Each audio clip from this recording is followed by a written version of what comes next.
చేసుకుందాం. ఈ నెల 18వ తారీఖున స్త్రీల కూటం గుర్తుపెట్టుకోండి. ప్రతి ఒక్కరు కూడా 18వ తారీఖు స్త్రీల కూటం గంట ప్రార్థనలు ఇంకా జరుగుతాయి. మీరు ప్రతి ఒక్కరూ 7 గంటల నుంచి 8 గంటల వరకు గంట ప్రార్థనలో చేసుకోండి, ఎవరికి వాళ్ళు పర్సనల్గా.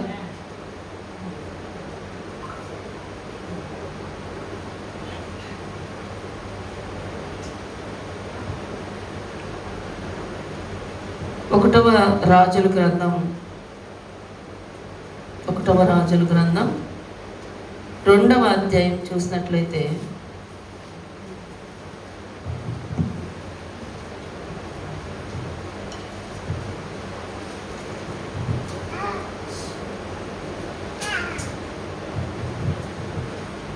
బైబిల్ ఉన్న వారు చూసుకోండి. 1వ రాజుల గ్రంథం 2వ అధ్యాయం ప్రారంభం నుండి. దావీదునకు మరణకాలము సమీపింపగా అతడు తన కుమారుడైన సొలొమోనుకు ఇలాగు ఆజ్ఞయించెను, లోకులందరూ పోవలసిన మార్గమున నేను పోవుచున్నాను.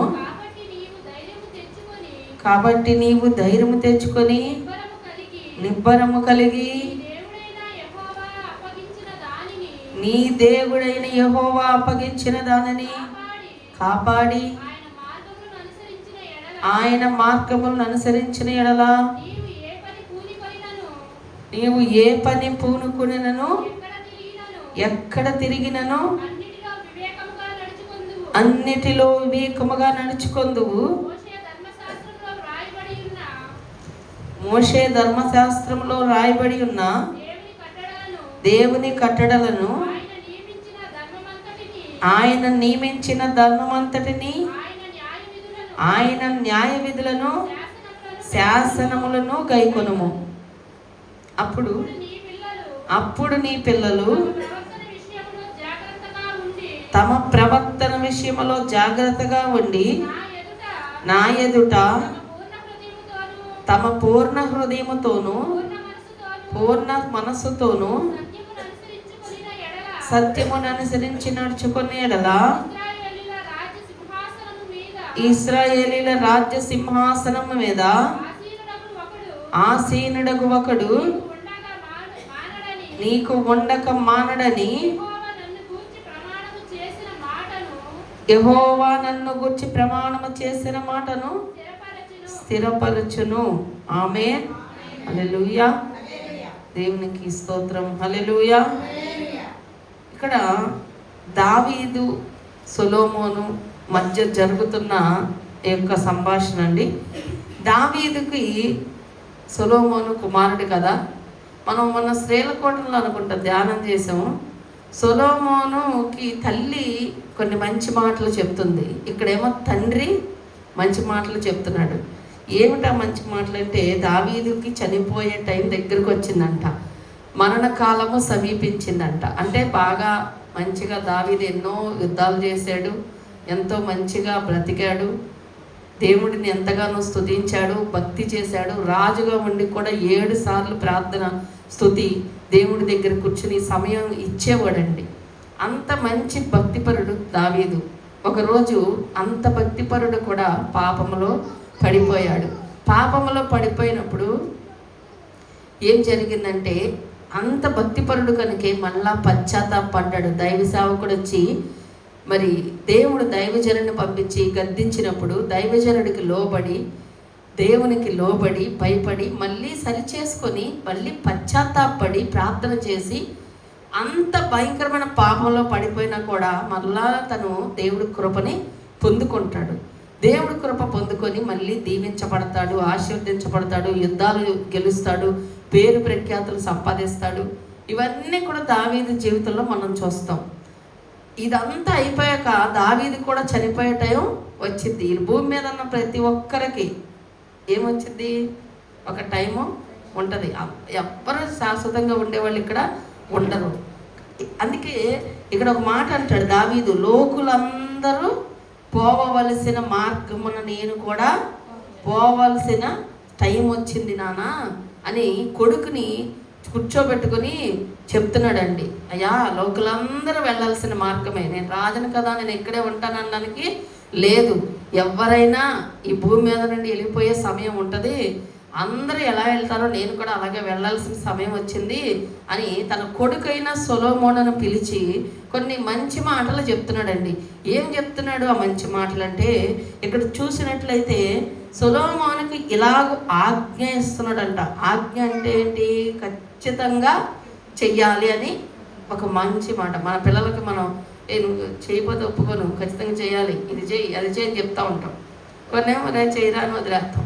ఇక్కడ సొలొమోను తన కొడుక్కి ఏం చెప్తున్నాడు తెలుసా? ఖచ్చితంగా ఏం చేయమని చెప్తున్నాడో చూద్దాం. ఏం చెప్తున్నాడు? లోకులందరూ పోవలసిన మార్గం నేను పోయే టైం వచ్చింది నాన్న, కాబట్టి నీవు ధైర్యం తెచ్చుకో. నేను ఉండను, ఇప్పుడు దాకా నేను ఉన్నాను, నీకు కొంచెం ధైర్యం ఉంటుంది. ఎలా అయినా తల్లిదండ్రులు ఉన్నవాళ్ళు, పెద్ద దిక్కు ఉన్న వాళ్ళు ధైర్యం వేరు కదా.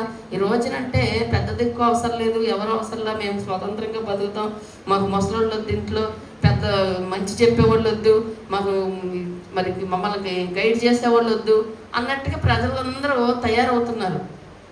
ఎవరు కన్న తల్లిదండ్రులు చెప్తేనే ఇంట్లో జనాలు. ఇంకా పెద్ద వయసు వాళ్ళు ఉన్నారనుకో, వాళ్ళ ఇంట్లో ఉన్నారనుకో కనిపెట్టుకొని ఉంటారు.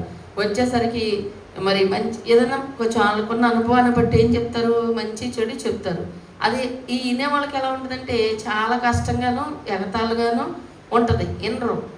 ఇక్కడ దావీదు అంతటోడు ఒక రాజు తన కొడుక్కి ఏమి నేర్పిస్తున్నాడు అంటే కూర్చోబెట్టి అంటున్నాడు, అయ్యా నువ్వు నేను వెళ్ళిపోతే నువ్వు రాజు బోల్డ్ ఆస్తుంటుంది కదా, నువ్వు దర్జాగా బతికయ్యా, నీకు అంతా కూడబెట్టానయ్యా, నీకేమీ తక్కువ కాదయ్యా, నువ్వు బాగా బ్రతికయ్యా అని చెప్పట్లా.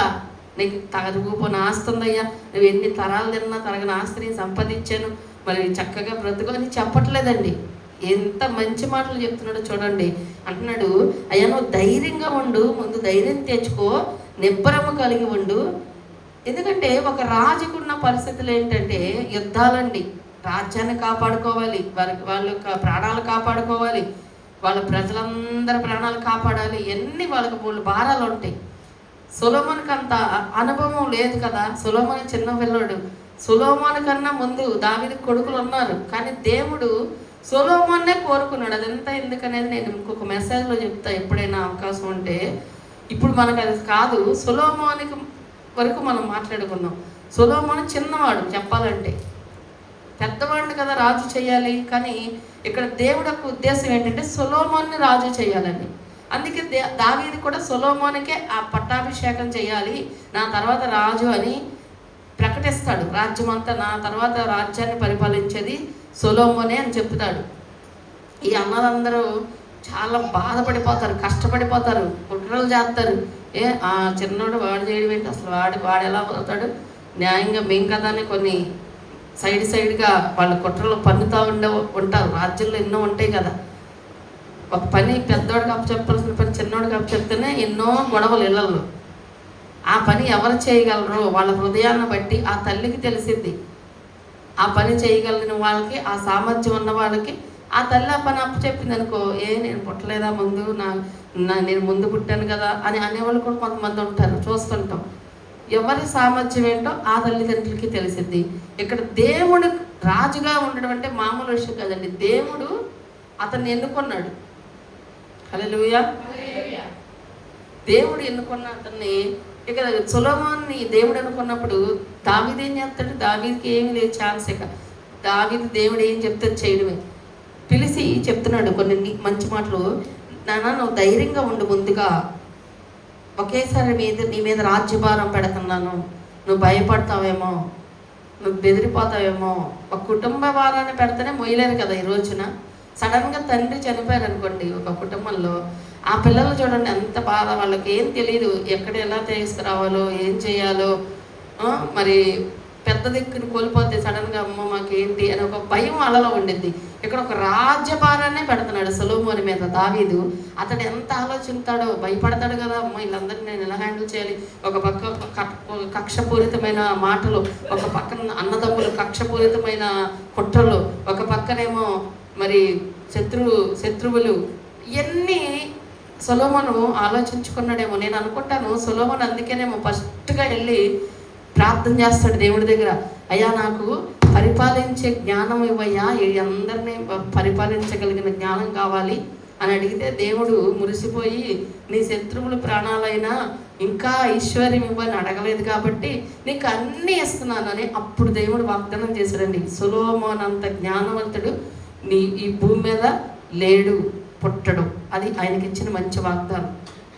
అంతకు మించినడు పుట్టలేదు ఇప్పుడు దాకా, పుట్టడు కూడా అని చెప్పేశాడు కదా దేవుడు. ఇప్పుడు ఐన్స్టీన్ వీళ్ళందరూ మంచి మంచి శాస్త్రవేత్తలు కదా, అంతకు మించిన జ్ఞానం అంట సొలొమోనుది. ఆ రోజుల్లోనే అసలు ఆయన జ్ఞానానికి, ఇప్పుడు మనం శాస్త్రవేత్తలు కొంతమంది బాగా తెలివైన వారు, పరిశోధనలు చేసేవారిని మనం ఎంతో గౌరవిస్తాం, మనం ఎంతగానో వాళ్ళని కనపరుస్తాం.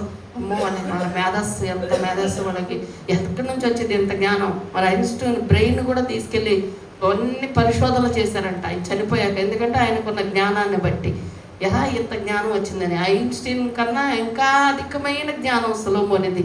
ఆయన్ని చూడడానికి వచ్చేవాళ్ళంట, ఆ జ్ఞానం మాటలు వినడానికి దేశాల నుంచి. ఎప్పుడో బీసీ కాలం నాటి సంగతి ఇది. ఆ రోజుల్లో కొన్ని వేల సంవత్సరాల క్రితం చరిత్ర కదా ఇది. ఆ రోజుల్లో ఆయన జ్ఞానానికి మెచ్చి కానుకలు పంపించేవాళ్ళంట. ఆయన జ్ఞానం చూడడం కోసం ఎన్నో దేశాల నుండి రాజులు, రాజకుమార్తెలు వచ్చి ఆయన చూసేవాళ్ళంట. ఆయన రాజ్యంలో ఆయన మాట్లాడే తెలివైన మాటలు. అప్పుడు అవన్నీ ఆ రోజుల్లో జరిగినాయి. ఏది, ఇద్దరు తల్లిలు కొట్టుకుంటే బిడ్డ చనిపోతే ఒక బిడ్డ ఈ బిడ్డ నాదే, ఈ బిడ్డ నాదే అని కొట్టుకుంటారు ఇద్దరు. అప్పుడు ఏం చేస్తాడు, సొలొమోను దగ్గరకు వచ్చింది ఆ కేసు. రాజావంగానే ఈ తిప్పలు అవి చాలా కేసులు వస్తాయి. అలాంటి ఎవరికి న్యాయం చేయాలి, మనం చేయగలమా? ఇద్దరు తల్లిలు నా బిడ్డే అని చిన్న పసిగుడ్డలు కనిపెట్టలేం హాస్పిటల్. అందుకే వాళ్ళకి బ్యాండేజ్లు వేస్తున్నారు. ఇప్పుడు ఇదివరకు అనుకోండి వాళ్ళని తీసుకెళ్ళి డైరెక్ట్ తల్లి దగ్గర వేసేస్తే ఆ తల్లి కాపాడుకుంటూ ఉండేది. ఇప్పుడు ఒకేసారి ఇంతమంది డెలివరీ అవుతారు. వాళ్ళందరూ ఈ డాక్టర్లు కూడా తెలియదు. అందుకే అలా బేబీని బయటికి దిగానే వాళ్ళకి ఒక బ్యాండేజ్, తల్లి పేరో తండ్రి పేరో బ్యాండేజ్ వేసేస్తారు. ఎందుకంటే వాళ్ళు కనిపెట్టలేరు. అంతమంది పసిపిల్లల్లో ఒకేలా ముక్కు మొహం ఒకేలా ఉంటాయి వాళ్ళకి. అలాంటి పసిపిల్లలని తీసుకొచ్చి తల్లిలిద్దరు కూడా పోట్లాడి పెట్టుకున్నారు రాజుగారి దగ్గర. నాకు న్యాయం చేయి, నాకు న్యాయం చేయని. ఇప్పుడంటే మనకున్న తెలివితో DNA పరీక్షలు చేస్తాం, లేకపోతే మనకున్న తెలివితో ఆలోచిస్తాం. ఇప్పుడు మనకున్న ఈ బ్రెయిన్ ఈ రోజుల్లో, ఇంత టెక్నాలజీ ఉన్న రోజుల్లో మనం ఆలోచిస్తాం. ఎప్పుడో ఏసయ్యో కూడా పట్టలేదు అప్పటికి. ఇంకా అంతకుముందు చరిత్ర కదా ఇది, కొన్ని వేల సంవత్సరాల క్రితం చరిత్ర కదా. అప్పుడు అంత జ్ఞానంగా ఆయన ఆలోచించడమే గొప్ప విషయం. ఎక్కడి నుంచి వచ్చింది ఆ జ్ఞానం అంటే దేవుడు ఇచ్చాడు. వాళ్ళిద్దరూ పోట్లాడుకుంటే చూశాడు. ఈయనకేం కాదు, వీళ్ళిద్దరూ ఇంట్లో నా బిడ్డే అంటున్నారు. ఇక మంత్రిని పిలిచి ఆ బిడ్డను 2 ముక్కలు చేసి చెరువు మొక్కిచ్చేయండి అని చెప్తాడు. వీళ్ళందరూ అమ్మ ఈ రాజుని అనవసరంగా చేశారు, దావీదు గారే నయ్యం మాకు మంచిగా తీర్పు చెప్పేవాడు, ఈయనేంటి ఎంత ఇలా చెప్పాడు అని అందరూ ఆశ్చర్యపోతున్నారు. ఆ పక్కన సభల్లో ఉన్న వాళ్ళంతా, పెద్ద వాళ్ళంతా. ఆ తల్లిలిద్దరూ కూడా ఆశ్చర్యపోయారు. ముక్కలు చేసేవడం ఏంటి అని. కన్న తల్లికి తెలిసింది కదా. ఆ కన్నతల్లి అంది, వద్దయ్యా ఆ బిడ్డ ఆమె దగ్గరే పెరగని, నాకు మాత్రం వద్దు అనేసింది. అప్పుడు ఆయన కనిపెట్టి ఆ బిడ్డను తీసుకెళ్ళి ఈమెదే ఆ బిడ్డ తీసుకెళ్ళిపోమంటాడు. ఈమె తీసుకెళ్ళి జైలు అయింది అంటాడు. ఆ రోజున అందరికీ ఇంకా మామూలుగా ఉండదు సభలో. ఇప్పుడంటే మనకి చాలా చిన్నగా అనిపిస్తుంది కానీ ఆ విషయం ఆ రోజుల్లో ఒకసారి ఆలోచించండి. ఇప్పుడు మా అమ్మగారి రోజులు ఉన్నాయి, ఆమె రోజుల్లో వెళ్ళామనుకోండి, అప్పుడే చాలా తెలివిగా ఉన్న కొంచెం చేస్తాం. అమ్మో ఎంత తెలివిలక అంట. మరి ఎన్నో వేల సంవత్సరాల క్రితం ఎంత జ్ఞానంగా సొలొమోను ఆలోచించగలిగాడు అంటే, నిజమైన తల్లికి ఏ పరీక్ష లేకుండా ఇవ్వగలిగాడంటే, తన బిడ్డను అప్పగించగలిగాడంటే, ఎంత జ్ఞానం ఉంటే ఆ జ్ఞానం ఎక్కడి నుంచి వచ్చిందంటే దేవుడు అన్నాడు, నీ అంత జ్ఞానవంతుడు ఎవ్వరు భూమి మీద ఉండడో పుట్టడు. ఇది నేను నీకు ఇస్తున్న వాగ్దానం. ఇప్పుడు ఈ రాజ్యభారం అంతా దావీదు సొలొమోను మీద పెట్టి వెళ్ళిపోయిన తర్వాత, చనిపోయిన తర్వాత దావీదు సొలొమోను గారు వెళ్ళి మొదటగా చేసిన పని ఏంటంటే, అమ్మయ్య ఇప్పుడు నాకు రాజ్యాధికారం వచ్చేసింది, నేనే రాజయ్యా, ఇంకా మా అన్నలందరి మీద నేనే రాజును, మా అన్నలు ఎవ్వరు ఎంతమంది ఉండగా మా అన్నయ్యలకు ఇవ్వకుండా నాకే ఇచ్చాడు, ఇంకా నేను రాజ్యం అంతా వేరే విహారం చేస్తాను, 4 గుర్రాలు వేసుకుని అనుకోలే. ముందుగా వెళ్ళి ప్రార్థన చేశాడు దేవుని దగ్గర, ప్రభా ఈ భారం అంతా ఆయన మొయ్యలేనయ్యా, వీళ్ళందరినీ పరిపాలించక శక్తి నాకు సరిపోదు అని ప్రార్థన చేస్తాడు. ఆ ప్రార్థన కూడా ఉంటుంది. చూడండి, అదే 3వ అధ్యాయంలోకి వస్తే పక్క పేజీలోకి 3వ అధ్యాయం 7వ వచనం చదవండి.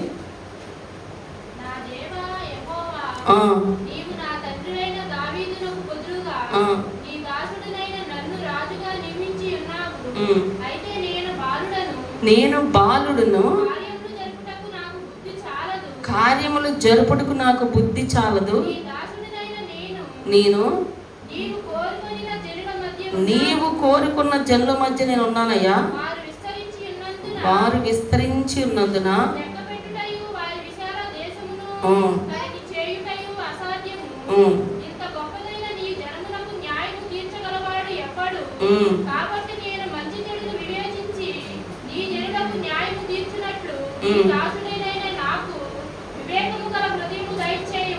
చాలండి, ఎంత చక్కటి ప్రార్థన చేశాడో చూసారా.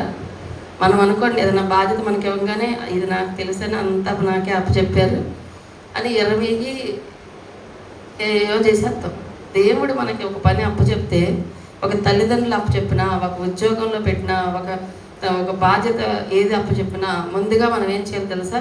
ప్రభా నాకు ఇందులో జ్ఞానం ఇవ్వని ప్రభుని అడిగితే ఆయన మురిసిపోయి మనల్ని చక్కగా నడిపిస్తాడండి. అది ఏ ఉద్యోగమైనా, వ్యాపారమైనా, కుటుంబ బాధ్యత అయినా, పెళ్ళయ్యాక ప్రభా నాకు జ్ఞానం సరిపోదు, ఇప్పుడు దాకా తల్లి చాటని బ్రతికా, ఒక తల్లిదండ్రులు చాటని బ్రతికా, ఈరోజు నాకంటూ ఒక భార్య వచ్చింది, నాకంటూ ఒక భర్త వచ్చాడు, నాకంటూ పిల్లలు కుటుంబం వచ్చారు నాయన, వీళ్ళందరినీ కూడా నేను మంచి దారిలో పెంచాలి, మంచిగా వాళ్ళని పోషించాలి, మంచిగా నేను వారిని తీర్చిదిద్దాలంటే నాకు జ్ఞానం కావాలని తల్లిదండ్రులు అయిన వారు అడగాలి. ఉద్యోగంలోకి వెళ్ళామంటే ఉద్యోగంలో కూడా ఈ ఉద్యోగం నా చదువుని బట్టి, నా టాలెంట్ని బట్టి, నా జ్ఞానాన్ని బట్టి ఇచ్చారు అని అక్కడ ఏదో ఇంత నాకు తెలుసు అన్నట్టుగా బిహేవ్ చేయకుండా అక్కడ కూడా ఏం చేయాలంటే ప్రతిరోజు ప్రభా నీ జ్ఞానం కావాలి నాయన.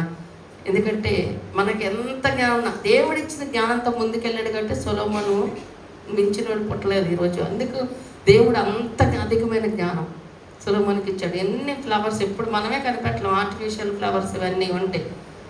ఈ ఫ్లవర్స్ ఇప్పుడు ఎలా వస్తున్నాయి, డెకరేషన్లో పెడుతున్నారు కదా.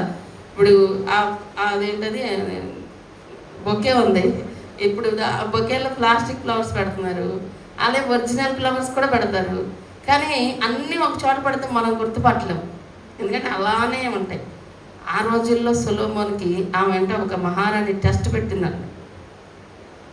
అంటే అన్నీ పెట్టేసిందంట, ఫ్లవర్స్ అన్నీ పెట్టేసేసి ఆయన జ్ఞానం అంతా వినంది. అసలు ఇది చూద్దాం, టెస్ట్ చేద్దాం అనుకుంది. వచ్చి ఆ రోజుల్లో ఆర్టిఫిషియల్ ఫ్లవర్స్ మధ్య ఒక్కటే ఒరిజినల్ ఫ్లవర్ పెట్టిందంట. అన్నీ కృత్రిమమైన పువ్వులు. కనిపెట్టు నీకు జ్ఞానం అందంట. చెప్పాడంట కరెక్ట్గా. ఎలా చెప్పగలిగాడు? మన వల్ల అయిందా? ఇప్పుడు ఇక్కడ ఇందులో ఏమన్నా మామూలుగా ఇప్పుడు రకరకాలు వస్తున్నాయండి, బెంగళూరు నుంచి వస్తాయి, అవి అస్సలు కనిపెట్టలేం. ఈ పూలకి ఆ పూలకి పెద్ద తేడా ఏముండదు. ఇంత టెక్నాలజీ ఉన్న రోజుల్లో మనం కనిపెట్టలేం, కానీ ఆయన కనిపెట్టాడంట ఆ రోజున. అందుకే ఆయన జ్ఞానం ఆ రోజుల్లో వినడానికి, చూడడానికి ఆయన్ని ప్రత్యేకంగా దర్శించేవాళ్ళంట రాజుగారిని. ఆ దేశానికి ఆయన్ని ఓన్లీ చూడడం కోసం. ఇప్పుడు కూడా మన దేశ ప్రధానులు, మరి పెద్ద పెద్ద మినిస్టర్స్ వేరే బాగా డెవలప్ అయిన కంట్రీస్కి వెళ్ళి అక్కడ బాగా డెవలప్ అయినవన్నీ చూసి దర్శించి మనకు కూడా అలా చేయాలన్న ఆలోచనతో వాళ్ళు వెళ్ళి వస్తూ ఉంటారు. మన యొక్క మంత్రులు, ఎమ్మెల్యేలు, ఈ టూరిజం మినిస్టర్స్, మన యొక్క ప్రధానమంత్రులు వెళ్తారన్నమాట. వాళ్ళు కూడా అలాగే సొలొమోను గారి జ్ఞానం వినడానికి, చూడడానికి, ఆయన రాజ్య పరిపాలన చూడడానికే వచ్చేవాళ్ళంట చాలామంది. ఆ వచ్చిన వాళ్ళందరూ ఖాళీ చేతులతో వచ్చేవాళ్ళు కదా, అందరూ మహారాజులు కదా, చక్రవర్తులు కదా.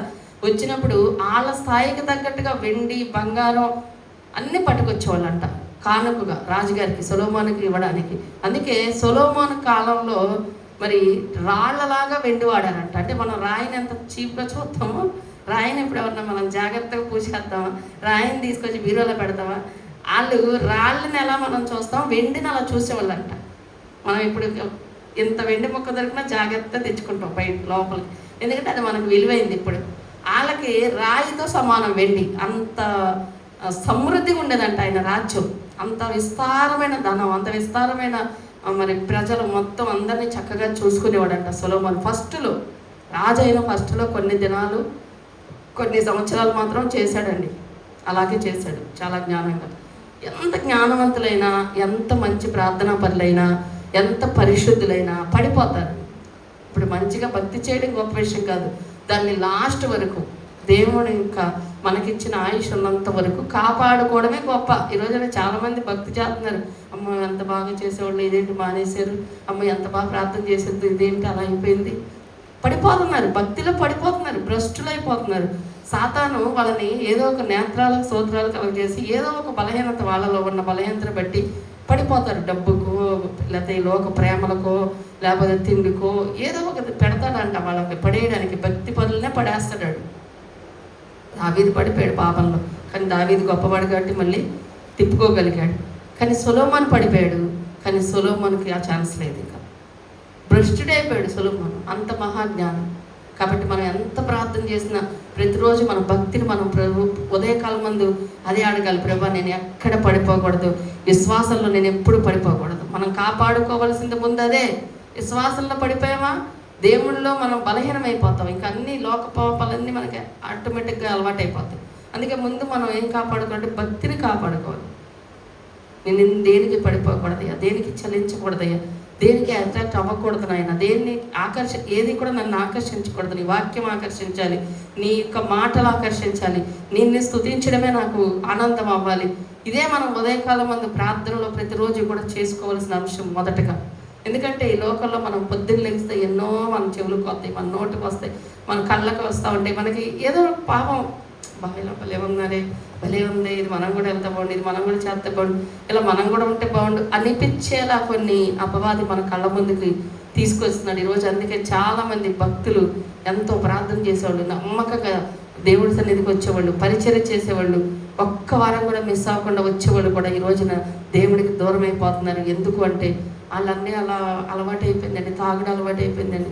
ఆ అబ్బాయండి మరి ఒక పాపంలో పడిపోయాడండి, ఆ అమ్మాయండి మరి పాపం ఎలా అయిపోయిందండి. ఎందుకు అంటే వాళ్ళు ప్రార్థనా పనులే, కానీ పడిపోతున్నారు ఈరోజు. అందుకే ప్రతిరోజు మనం దేవుడిని అడగాల్సిన మొట్టమొదటి కాపుదల మనకి ఏంటో తెలుసా, ప్రభు మేము ఏ విషయంలో నేను పడిపోకూడదు. ఎందుకంటే బలాఢ్యులు పడిపోయారు అని వాక్యం చెప్తుంది. గొప్ప గొప్ప వాళ్ళే పడిపోయారంట. మనమెంత, మన భక్తి ఎంత, మన విశ్వాసం ఎంత చెప్పాలంటే చాలా తక్కువ అండి. అందుకే మనం దాన్ని కాపాడుకోవాలి. సొలొమోను అంత గొప్ప జ్ఞానవంతుడు కూడా పడిపోయాడు, భ్రష్టుడు, అసలు మామూలు భ్రష్టుడు కాదు సొలొమోను.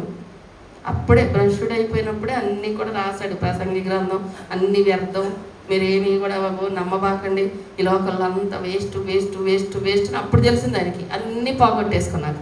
అప్పుడు దాకా అన్నీ నేను అనుభవించాలనుకున్నదంతా అనుభవించేదను అని అన్నీ చెప్పుకున్నాడు ఓపెన్గా. తను దాచుకోలేదు, అదొకటి ఉంది. అన్నీ తప్పు లేకుండా చెప్పాడు. రాజుని కదా అని నేను నాకు ఇష్టం వచ్చిందంతా చేశాను, నా కన్నుకి ఏది కావాలంటే చేశాను, నా మనసుకి ఏది కావాలంటే చేసుకుంటూ వెళ్ళిపోయాను, నేను అలా ఎలా అని చక్కగా తప్పు చేసిందంతా ఒప్పుకున్నాడు. కానీ ఏం ప్రయోజనం? ఆత్మీయ భ్రష్టత్వంలోకి వెళ్ళాడు.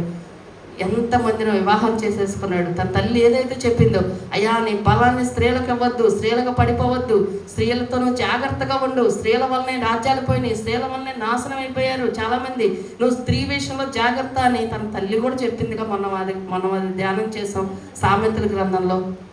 కానీ తను ఏం చేశాడంటే స్త్రీలకే పడిపోయాడు. ఎక్కువగా స్త్రీలను ప్రేమించాడు. ఎక్కువ మందిని పెళ్లి చేసుకున్నది సొలొమోనే. బైబిల్లో చాలా మందిని పెళ్లి చేసుకున్నాడు. 1000 మంది దాదాపు అతనికి. ఒక్కొక్కరికి ఒక్కొక్క కోట, ఒక్కొక్కరికి ఒక్కొక్క ప్యాలెస్. అవి ఏం చేశాడు మళ్ళీ, అవి కట్టించడానికి ఎక్కడి నుంచి వస్తాయండి? డబ్బు ఉంది కాబట్టి కట్టించాడు. మరి మెయింటైన్ చేయాలంటే ఇక ప్రజల మీద పన్నులు వేసేస్తున్నాడు. ప్రజలు తిరుగుబాటు చేశారు, రాజ్యం పడిపోయింది. ఇంత నాశనం తర్వాత వచ్చేసరికి స్టార్టింగ్ మాత్రం మనం చెప్పుకుంటున్నాం. అందుకే దావీదు అతనికి ముందు ఏం చెప్తున్నాడంటే, అయ్యా మీ తర్వాత 3వ అధ్యాయం కావాలంటే చదువుకోండి, అతని ప్రార్థన బాగుంటుంది. ఈ 2వ అధ్యాయంలోకి వచ్చేయండి. ఏమంటున్నాడు? అయ్యా నువ్వు ధైర్యం తెచ్చుకో, నిబ్బరం కలిగి ఉండు, నీ దేవుడైన యెహోవా అప్పగించిన దాన్ని కాపాడి ఆయన మార్గముల్ని అనుసరించి నడిచిన ఎడల నీవు ఏ పని పూనుకున్నావు. మీరు గుర్తుపెట్టుకోండి, నువ్వు ఏ పని పూనుకున్నా అందులో సక్సెస్ అవ్వాలంటే ముందుగా నువ్వు దేవుడి ఆజ్ఞలు కరెక్ట్గా అనుసరిస్తేనే. దేవుడు ఆజ్ఞలేమో అనుసరించకుండా, వాక్యానుసారం జీవించకుండా, నేను వచ్చేసానండి, అందులో లాసండి, ఇచ్చేసానండి, ఇందులో నాకు ఎదురొచ్చిందండి, ఇందులో గొడవ అయిందండి, అందులోంచి వెళ్ళిపోమన్నారండి, అక్కడ అది అవ్వలేదండి. ఎందుకు అంటే నువ్వు వాక్యానుసారం జీవించట్లేదు. నువ్వు వాక్యాన్ని అనుసరించకపోతే నువ్వు ఏ పని పూనుకున్నా అందులో లాస్ ఎదురైద్ది. ఎవరితో మాట్లాడినా గొడవ అయ్యిద్ది. ఏ విషయంలో వెళ్ళినా నష్టమే జరిగిద్ది. అందుకే దావీదు అంటున్నాడు, నువ్వు రాజ్యం ఇచ్చాను కదా నువ్వు అనుభవించని చెప్పట్లేదండి కొడుక్కి. తరాలు తరిగిపోయిన ఆస్తి ఉంది నువ్వు అనుభవించని చెప్పట్లే కొడుక్కి. ఏం చెప్తున్నాడు, నువ్వు దేవుడి మాటను జాగ్రత్తగా వినయ్యా అని చెప్తున్నాడు. నీ దేవుడైన యెహోవా అప్పగించిన దానిని కాపాడుకోవాలి. దేవుడు మనకు అప్పగించింది ఏంటండి? ముందు మనకు ఆయన అప్పగించింది ఏంటి? యేసయ్య మనకు మన రక్షణ. మన రక్షణ చాలా విలువైంది. ఈ రోజున చాలామంది ఇప్పుడు మంచిగా చర్చికి వచ్చే వాళ్ళే ఉన్నారు. వాళ్ళు ఏం చేస్తారు? తాగుతారు చర్చికి వస్తారు, తాగుతారు చర్చికి వస్తారు, బూతులాడతారు చర్చికి వస్తారు, అబద్ధాలు ఆడతారు చర్చికి వస్తారు, వ్యభిచారం చేస్తారు చర్చికి వస్తారు, దొంగతనం చేస్తారు చర్చికి వస్తారు. ఏం ప్రయోజనం? వాళ్ళు కాపాడుకోలేకపోయారు, వాళ్ళ భక్తిని కాపాడుకోలేకపోయారు. అప్పుడు ఏమవుతుంది? అది రేపు వాళ్ళు ఏం పోగొట్టుకుంటారు? పరలోకాన్ని పోగొట్టుకుంటారు. పరలోకం పోగొట్టుకుంటారు. ఇక్కడ ఓన్లీ భక్తి పైకి చేస్తున్నారు, కాపాడుకోలేకపోయారు. తాగుడు వాళ్ళ ఎదురుగా వచ్చినప్పుడు నేను ఇది తాగకూడదు, దేవుడు తాగితే మత్తు అనేది మీ జీవితాలకు నాశనం తెచ్చిపెట్టిద్ది అని భయం ఆడుకుంటే అది తాగకుండా వాక్యం వాడు గుర్తొస్తే తాగడం. నువ్వు ఇలా అబద్ధం ఆడకూడదు, అబద్ధములు ఆడవాడు నశించను అని వాక్యం చెప్తుంది. కానీ నేను అబద్ధం ఆడద్దు, నేను యథార్థంగా మాట్లాడదాం, నాకు ఎందుకు వచ్చిందిలే.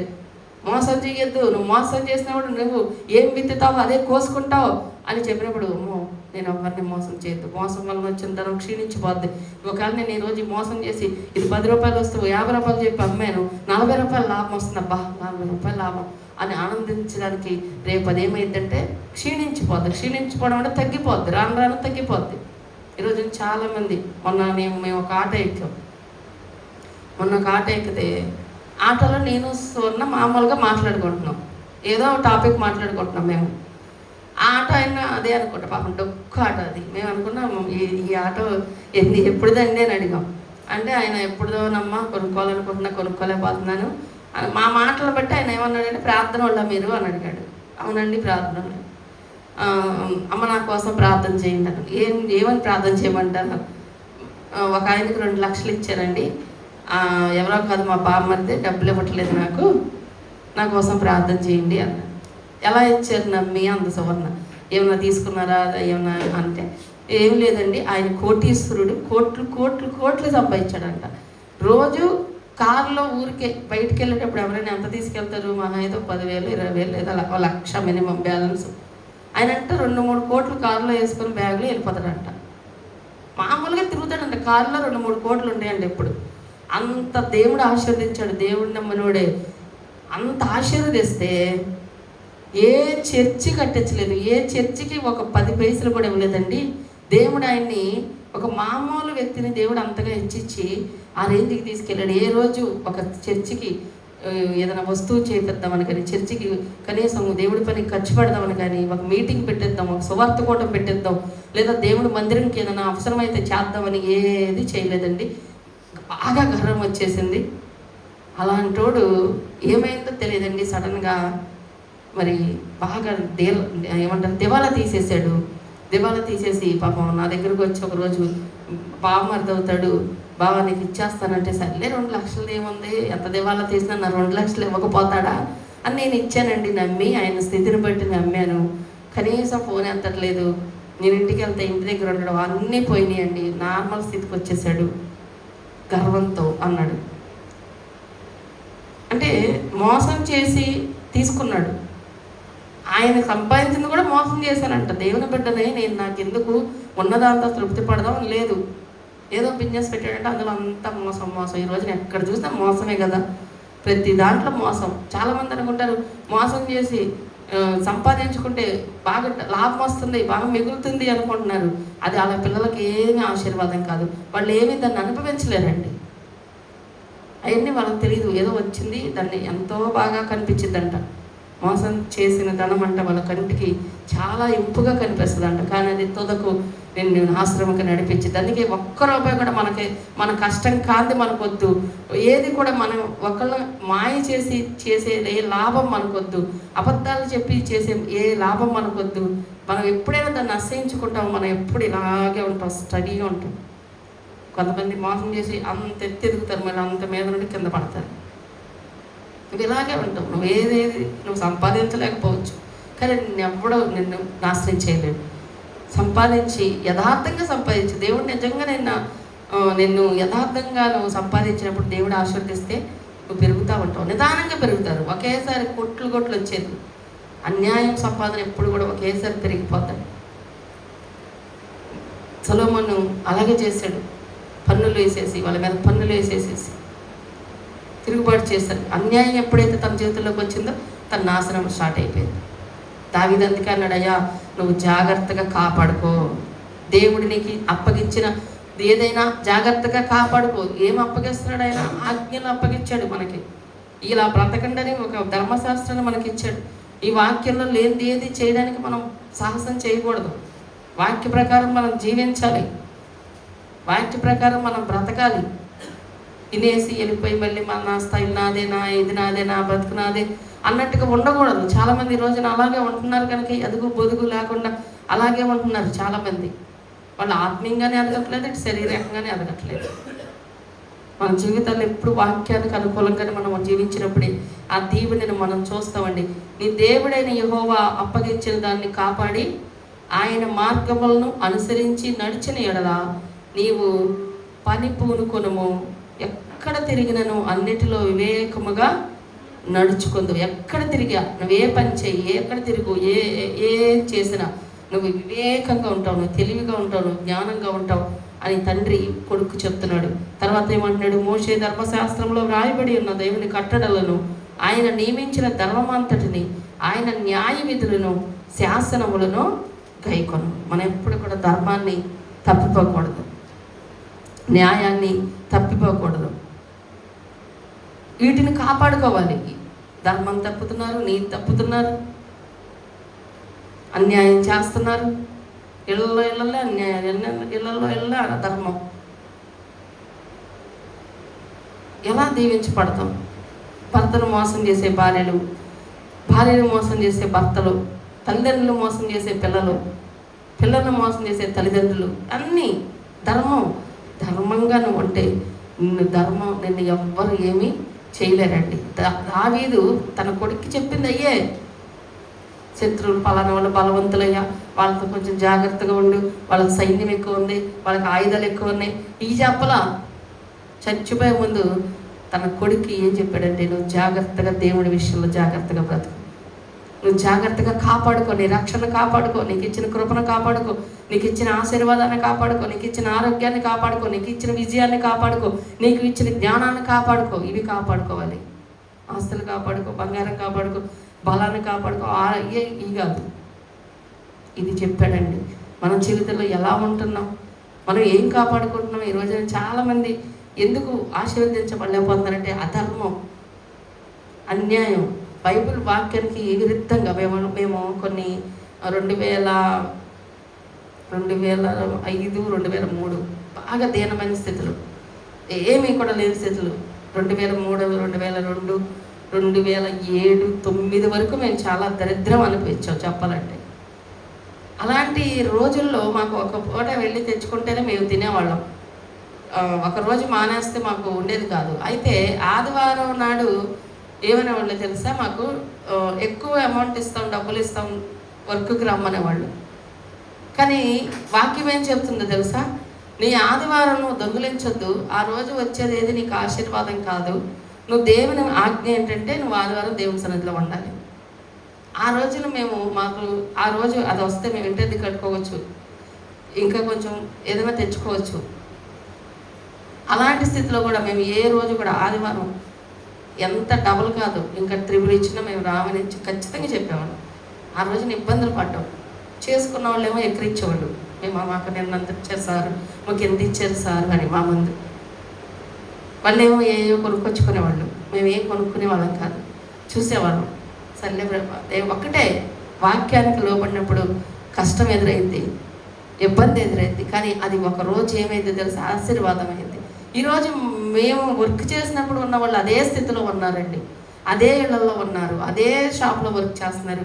ఈరోజు మేము మాత్రం అలా లేము, అది నాకు తెలుసు. మేము అదే అనుకుంటాం. సువర్ణ నేను ఇప్పుడు ఎప్పుడైనా వంట వెళ్ళినప్పుడు మేము మాట్లాడుకుంటాం. వాళ్ళు అలానే, వాళ్ళ స్థితి ఆ రోజు ఎలా ఉందో అదే డబ్బులు అదే తెచ్చుకోవాలి, అలాగే బతకాలి.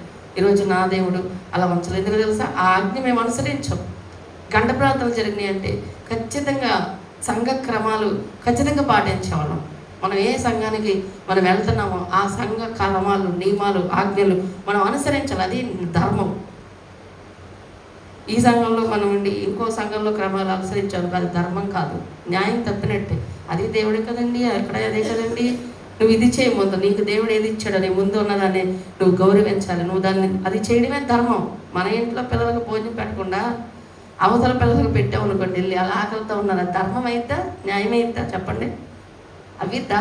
అదేంటంటే వాళ్ళు ఆకలితో ఉన్నారు కదా అంటే కుదరదు. మనం అలా కరెక్ట్ కాదు. దేవుడు ఎప్పుడు కూడా ఒక లా మనకు పెట్టాడు. ఆ తెలియక చాలామందికి తెలియదు. ఏదేదో మంచి చేతనంగా మేము ఇలా చేసేది మంచిగా, ఈ పాస్టర్ గారి దగ్గరికి వెళ్తారు, ఇంకో పాస్టర్ గారికి దశమ భాగాలు పంపిస్తారు, ఈ పాస్టర్ గారి దగ్గరికి వెళ్తారు, ఇంకో పాస్టర్ గారికి కానుకలు పంపిస్తూ ఉంటారు. అదేంటే వీళ్ళ దశమ భాగాన్ని ఒక 10 భాగాలు చేసి బాగా డబ్బున్న వాళ్ళు కొంతమంది, ఆ చర్చికి కొంత, ఈ చర్చికి కొంత, ఈ చర్చికి కొంత, ఆయన సొమ్ముని వాళ్ళు ఎలా పంపిస్తారు? అది ఎవరి సొమ్ము?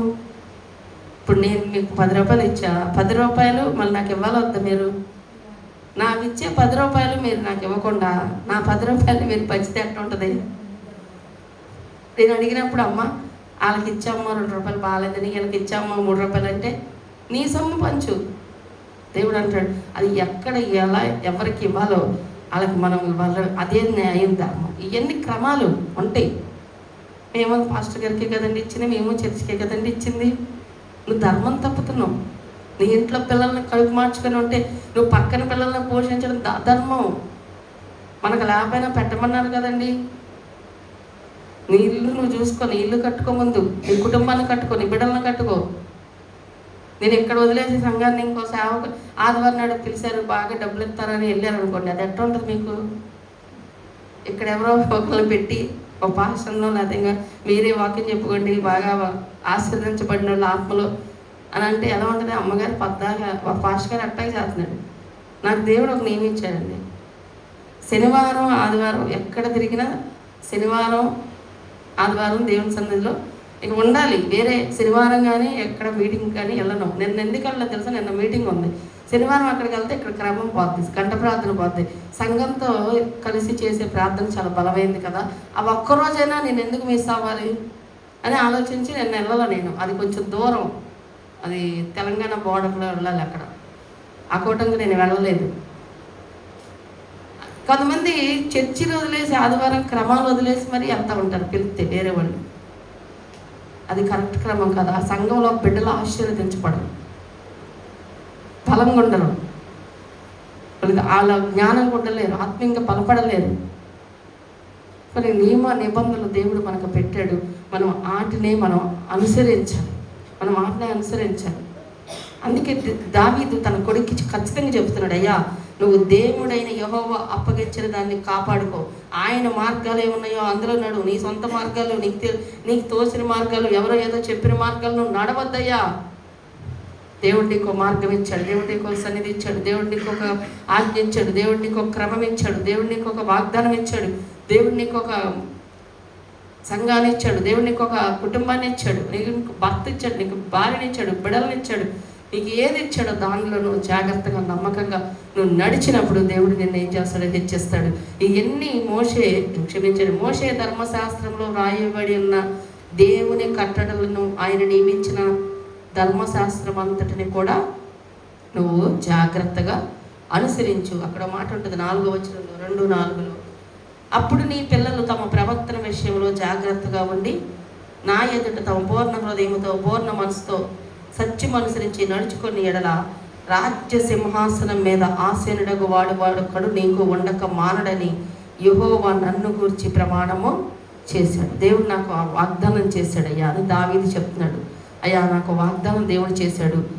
నీతిగా, న్యాయంగా, ధర్మంగా, ధర్మశాస్త్రం ప్రకారం నడిచిన వాళ్ళకి ఒకవేళ నువ్వు నడిస్తే నీ పిల్లలకి నేను ఒక వాగ్దానం చేస్తున్నాను. ఏంటో తెలుసా? వాళ్ళు ఒకళ్ళు ఖచ్చితంగా సీట్లో ఉంటారు. ఏ సీట్లో? ఇప్పుడు సీఎం సీటు ఎవరు ఎంతమంది వచ్చినా ఇప్పుడు ఒకరి తర్వాత ఒకరు వాళ్ళ పిల్లలే సీఎం అయ్యారనుకోండి, అది ఎంత ఆశీర్వాదం అది, అవునా కదా? ఇప్పుడు ఆ సీఎం సీటు కోసం ఎన్ని కొట్లాట్లు, ఆ పిఎం సీటు కోసం ఎన్ని కొట్లాట్లు, ఎంత క్రైమ్, ఎంత డబ్బులు పంచుతున్నారు, ఎక్కడి నుంచి తెస్తున్నారు ఆ సొమ్ము, ఎంతమంది జీవితాలు అవి, మళ్ళీ అవి మనమే భరించాలి. మందుల్లో కూడా కల్తీ, అన్నింటిలో కల్తీ. ఎందుకంటే సీటు కోసం, ఒక కౌన్సిలర్ సీటు కోసం ఎన్ని లక్షలు ఖర్చు పెడుతున్నారు, ఒక ఉద్యోగం కోసం ఎంత ఖర్చు పెడుతున్నారు, ఒక ఉద్యోగం సంపాదించడానికి. ఇలా అలాంటిది దేవుడు ఇక్కడ ఇచ్చాడు. ఏం వాగ్దానం అంటే, రాజుగా నీ బిడ్డ తర్వాత నీ బిడ్డే ఉంటాడు, మళ్ళీ ఆయన బిడ్డే ఉంటాడు, ఆయన బిడ్డే ఉంటాడు, ఆయన బిడ్డే ఉంటాడు, ఆయన బిడ్డే ఉంటాడు. ఎవరు ఎక్కరు ఆ సీటు. అది ఆయనకి ఇచ్చిన వాగ్దానం. ఎప్పుడు ఈ ఆజ్ఞలన్నీ ఎప్పుడైతే నువ్వు అనుసరిస్తావో, నువ్వు అనుసరించి జాగ్రత్తగా ఉంటావో, నీ తర్వాత సీటు నీ కొడుకుది, నీ కొడుకు తర్వాత సీటు నీ కొడుకు, ఆయన నీ మనవడిది. ఇక వాళ్ళే ఎక్కుతారు ఈ సీటు. ఎవరెక్కరు, ఇశ్రాయేలును పరిపాలించేవాడు ఎవడం లేడగా, రాజు, ఆయనే రాజు అవుతారు అని దేవుడు వాగ్దానం చేశాడండి. ఎంత మంచి వాగ్దానమో తెలుసా అది. కొన్ని కోట్లు మిలియన్ డాలర్స్, కోట్లు కన్నా ఇక దాన్ని మనం పోల్చడానికి లేదు, అంత విలువైన వాగ్దానం. ఆయన చేసిన వాగ్దానాన్ని ఆయన నిలబెట్టుకున్నాడు. వీళ్ళు తప్పారు మాట చెప్పాలంటే, క్షమించండి, సొలొమోను తప్పాడు, అయినా కూడా మా దేవుడు మాట తప్పలేదు.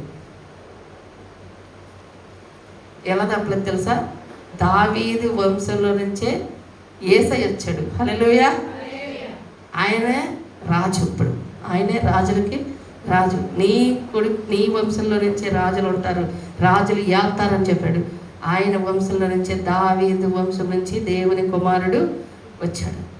ఆయన నీ గర్భంలో వచ్చి రాజులు పుడతారని చెప్పాడు. దేవుడు మాట ఇచ్చాడంటే తప్పడండి. ఆయన మాట ఇస్తే తప్పని దేవుడు. ఎంతమంది ఉన్నారు, ఎంతకన్నా గొప్ప వాళ్ళు ఉన్నారు, కానీ దేవుడు ఆయన వంశంలో నుంచే తీసుకొచ్చాడు రాజుని. హల్లెలూయా. మనం చేయాల్సిందల్లా ఒకటి, దేవుడు కృప. ఆయన ఒకసారి మాట ఇచ్చాడే తప్పడు, కానీ ఆ మాట మనం బ్రతకాలి. ఆ మాట కోసం ఆజ్ఞలు అనుసరించాలి, కట్టడలు అనుసరించాలి. మన తర్వాత తరాలు కూడా బాగుండాలి. మనం వాళ్ళకి ఇచ్చే ఆశీర్వాదం అదే, మన పిల్లలకి ఇచ్చే ఆశీర్వాదం అదే. ఏమిటి అంటే మనం ఆజ్ఞలు అనుసరించడం, జాగ్రత్తగా బతకడం. మనమేం ఆస్తులు ఇవ్వవసరం. మన పిల్లలకి ఆస్తులు ఇచ్చిన పాడు చేస్తారు, లేదా విరవీగుతారు, వాళ్ళే పోగొట్టేసుకుంటారు, లేకపోతే ఇంకా గర్వం పెంచుకుంటారు.